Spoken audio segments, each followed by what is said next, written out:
Let me ask you something, and I want you to actually sit with it for a second before you answer it. If you found out right now that the man you are dreaming of was never coming, what would your life look like? Would you be okay? Or have you secretly been building a life that revolves around the possibility that this magical man is coming in to save you?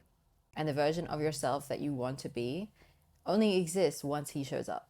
Because that is what I want to talk about today. Not waiting, not about how to find him, not what you're doing wrong on the dating apps.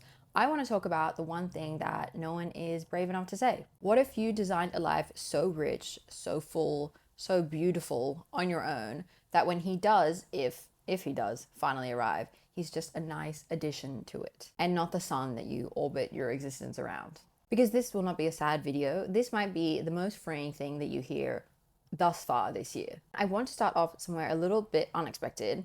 Bridgerton. Because I know you have watched it, and if you haven't watched it, I'm sure you've seen the millions of ads that are thrown down our throats on our algorithms. But if you have, I know you have felt it, that swooping breathlessness, I burn for you energy that the show encompasses. And I get it. It's intoxicating. It's designed to be. But the one thing that I have found really interesting about Bridgerton that I don't think I've seen anyone else talk about is that if you look at the world of that show in its entirety, not just the main characters, but everyone in it, they're all marrying for function, for money, for alliances, for social standing, everyone. The Bridgerton family is the mystical exception. Let's call it the fairy tale within the fairy tale. The show is set in a world where marrying for love is so extraordinary, so rare, that they managed to make an entire book series and television show about it. Just think about that. Even the show that romanticizes romance is secretly telling you that this is not the norm. This is the needle in the haystack that they are dedicating 8 episodes to because it is almost impossible for everyone else. And yet, we took that exception and we made it the standard. We decided that anything less than that electric, all-consuming, once-in-a-generation type of love was settling. And then we wonder why we feel like failures when we can't find it, or the man that we're dating can't give it to us. And the context of all of this that I find most interesting is that for most of human history, marriage was never about love. It was a merger, exchange of mutual resources, a contract, if you will. And those resources include land, labor, social standing, status, survival. The woman brought domestic management, child rearing, and family alliances, while the man brought physical protection, social standing, and financial resources. It wasn't romantic, but it was practical, and those marriages lasted. And not because they were happier, not because the love was deeper, but because the women couldn't leave. Financially, legally, socially, leaving was not an option. And so obviously, the marriages lasted by design, not by default. Marriage was never supposed to be about just love. It was supposed to be about partnership. The real question was never, do I love this person enough? The actual question was, do our combined resources create more than we would as individuals alone? And love, real love, is not a feeling anyway. A feeling is chemistry, timing, circumstance, and feelings pass. Feelings come and go. And love as an action is quite different. It's a conscious and daily commitment to show up for someone in the way that they need from you, to put the partnership above your ego, to choose each other again and again, even when it is inconvenient. That kind of love is a choice, and you build it over time with someone who is also making the commitment to choosing you every day. The Bridgerton standard and most romance novels are a beautiful fairy tale, okay? But that's all they are, a fairy tale. And that context really matters because once you understand that we have been chasing a standard that was never realistic to begin with, the hopelessness we currently feel in this romantic era sort of starts to make more sense because you're not imagining it. Dating right now is really hard. You're not broken, you're not doing it wrong, you're not unlovable. These apps are designed to keep us swiping. We are living through one of the strangest eras in human history. We have more options available to us than ever before, and yet we also have more loneliness than ever before. And that's not a coincidence. The apps were designed to keep you searching, to keep you on the app for as long as possible so they can earn more money from you. Capitalism, once again, managed to get its little claws into the one thing we all have in common: love. And the culture is simultaneously saying to find a man, but also at the same time, be equally suspicious of a man who wants to be with you. And the mixed signals of it all don't really even begin to cover it. And then, of course, there is the ticking clock. The invisible one that society has installed in your brain somewhere in your mid-20s. The one that ticks a little bit louder every birthday, every engagement announcement, every baby shower. The hopelessness makes sense. It is a very understandable reaction to a genuinely uncertain environment. But here's what I want you to consider. The hopelessness only feels heavy because you have attached yourself to an outcome that is not necessarily entirely in your control. And that is the thing that we need to fix. I'm going to say something and I need you to not immediately dismiss it. The biggest risk you can take in your life is waiting for a man to save you. And I'm not talking about a man that genuinely loves you. I'm talking about waiting for a man to give you the lifestyle that you actually want for yourself. The house, the financial security, the travel, the sense of achievement, the permission to finally relax. Because realistically, that day might never come. And if you have built your entire identity and life strategy around the gamble of someone else's arrival, then you are staking your own happiness on someone else's timeline. Someone who might not show up, someone who might show up really wrong for you, someone who might leave. That is the actual risk. Not staying single, not being super selective, the waiting. And I know what the counter argument sounds like, but I don't want to have to build a whole life alone just for someone to dismantle it when they come along. First of all, a man that is worth having to fit a little bit of space into your life will not ask you to change a ginormous portion of it. And secondly, what is the alternative? Putting your life on hold? For how long? Until when? You are spending real, irreplaceable years of your life waiting for a maybe. And that is a gamble that I personally am not willing to take. Okay, and I'm going to take a beat here because I want to talk about something that most people don't ever really kind of unpack. We talk a lot about finding a good man, but we never talk about the skill of actually selecting one effectively. And more importantly, we do not talk about what is at stake when you get it wrong. So I'm going to say this plainly because it is a really uncomfortable truth. The person most statistically likely to kill you is the man in your house. Intimate partner violence is one of the leading causes of death for women. Not strangers, not random crime, the person sleeping in your bed, the person who has your address, the person your children call dad. And I'm not saying this to frighten you out of marriage. I think marriage is really beautiful. But what I'm saying is that women have been socialized to see marriage as safety when the data tells something very different.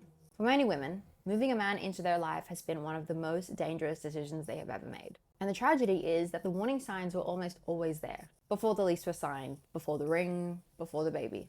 So this is not just about finding love. This is about learning a skill that is genuinely protecting you. Learning to read men is one of the most important things you will ever learn to do. And there are a couple key things you should be looking for. How does he respond to you when you say no? Anything, even a small no. A no about where to eat, a no about weekend plans.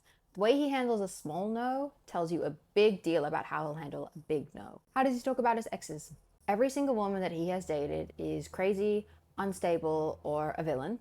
Then you are looking directly at a man who does not have the self-awareness or accountability to be a safe partner. And you will be the next crazy ex. It's just a matter of time. And what does his anger look like? Not if he gets angry, everyone gets angry. But how does he regulate it? Does he punish you and go silent for hours, a couple days? Does he raise his voice and then backtrack? Does he break things? Watch the anger. Because a man that punches walls is showing you that he could punch you too. Does he respect your time, your space, your commitment to other activities before you're actually dating him?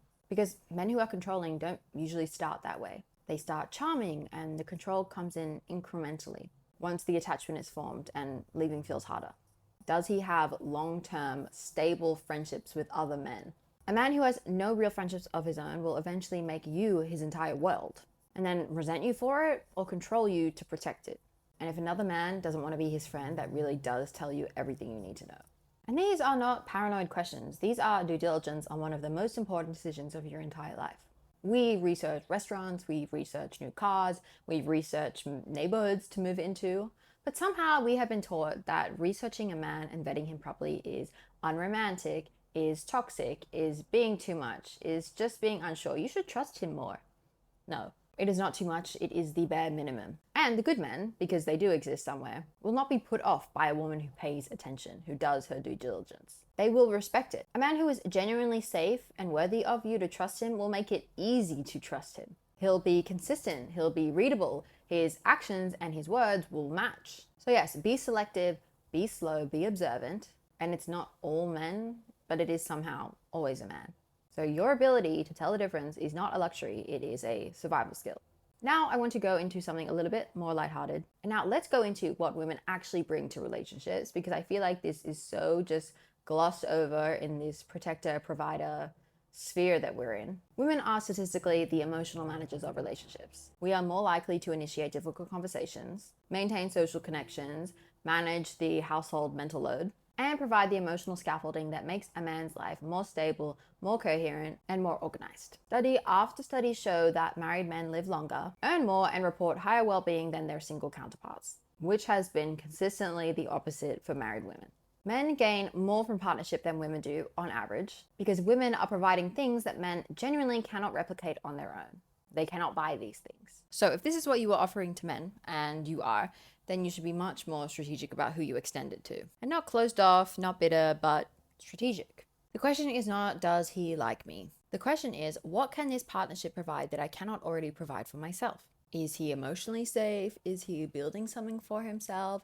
Does his existence in your present make you expand or contract? Does he see you, the actual you, and choose you anyway? Does your combined life genuinely create more than you would be able to create separately? And if the answer to those questions is yes, then that's beautiful. That is a partnership worth choosing. But if the answer is no, or I don't know, or I'm not sure, then my love, you are offering a premium product at a discount price to someone who hasn't earned it. And while we're being real, let's just talk about some of the things that no one actually discusses about not getting married. Your finances are yours. Your career decisions are yours. Your apartment looks exactly how you want it to look like. Your weekends are not up for negotiation. And your energy is not constantly redirected into managing another adult's feelings just because of something they refuse to talk about in therapy.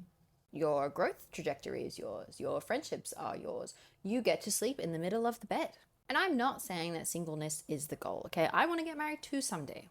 I'm just saying that it has actual, real, underrated value. And treating it like some sort of diseased problem that you should solve immediately is making you miss the benefits of it all entirely. Some of the most extraordinary women in history were unmarried. And not because they couldn't find someone, but because they were busy building something that they genuinely adored. Your life is not a waiting room. It is happening to you right now. So here's what I want you to do with all of this. Stop optimizing yourself for his arrival, okay? Design a life that you genuinely enjoy for yourself. A real life, one with meaning, joy, presence, friendship, ambition, something that doesn't revolve around someone else's existence. And not because he's not coming, but because the version of you that has built that life is the most magnetic version of you to exist. And more importantly, she will be able to choose wisely because she is not waiting to be rescued.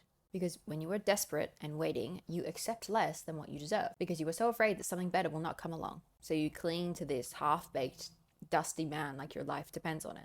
But when you are happy and full, you choose clearly because you are adding something to your already beautiful life. Get comfortable with yourself. Get obsessed with your own life. Go find love. Real love in all kinds of things. In your friendships, your purpose, your community, your body. And if a man shows up that is consistently additive to that, and if a man shows up who is genuinely adding to that, who brings something to the table that you actually want, that you cannot go out and get on your own, who chooses you with consistency, who makes the partnership a net positive, then you should consider it. Seriously and strategically with a clear head. But do not ever gamble your life on a maybe. You are too good for that bet. And if this was somewhat uncomfortable, that is really good information for you. It's not comfortable to realize that maybe you have been waiting. And it's not particularly easy to shift from the question from why is he not here yet to what can I build in the meantime? So if this is something that you needed to hear today, I want you to share it with a bestie that also needs to hear it, and like and subscribe and do all of the magical things. My name is Nikita, and I will see you in the next one.